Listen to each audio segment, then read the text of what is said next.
Good morning, and thank you for stepping into the Foul Playland. As always, I'm your foul player. I wanted to make a short video regarding the potential sale of the Mets, and a little discovery that's come up that I read in an article in the New York Post regarding A-Rod, and J-Lo, Alex Rodriguez and Jennifer Lopez, and their bid to buy the Mets being, or their role in the bid in buying the Mets being somewhat compromised. And I'll explain more now. As many of you may know, um, J Rod and Alo are one of the groups that made it to the second round of bidding to purchase the New York Mets. They, along with Steve Cohen and another group, are the three leading contenders. I think the J Rod Alo group, um, the A Rod J Lo group, and the other group that I can't remember right now are at around a 1.7 million bid. Um, Steve Cohen is reportedly has his bid at 2 billion.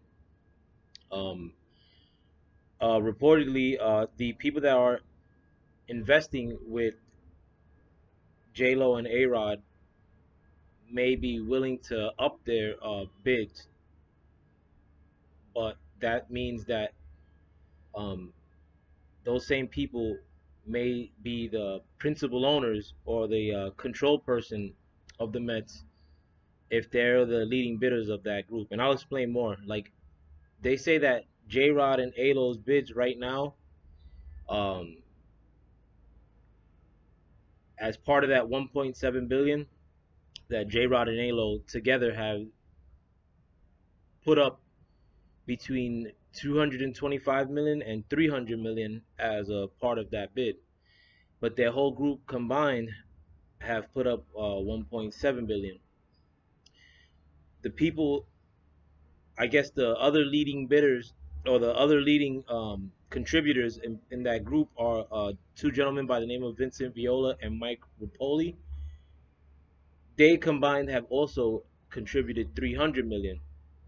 Now, those two gentlemen that I just mentioned, Vincent Viola and Mike Rapoli, are reportedly willing to put up more money, but the rumor has it that if they do put up more money, that one of them is going to be the head honcho of the Mets rather than J Rod and Alo.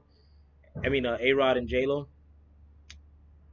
But they say that in a situation like that, that J Rod may still be have a big role in the Mets, like CEO or president, um, but may not be the last where the buck stops as far as decision making.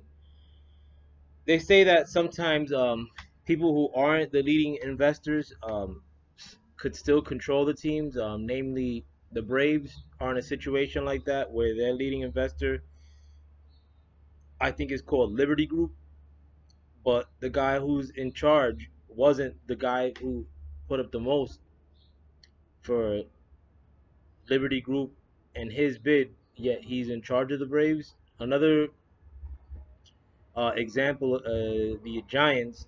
The Giants um, head honcho was also part of a group bid, but he wasn't the biggest bidder.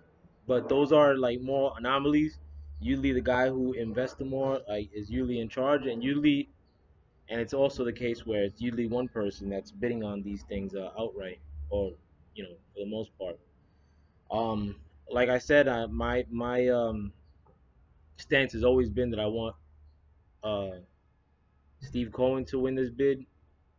Um, the fact that Mike Viola and Mike Rapoli maybe jockeying for a control position with the A Rod J Lo group kind of makes me more pessimistic with that group winning. Like, I mean, it seems like A Rod and J Lo have big egos.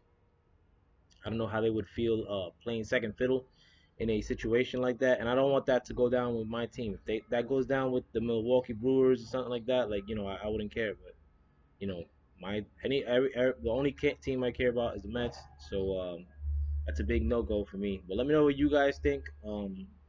I'll try to keep you posted as far as the Met sale news as much as I could. But with that, thank you for stepping into the foul play line. I'm out.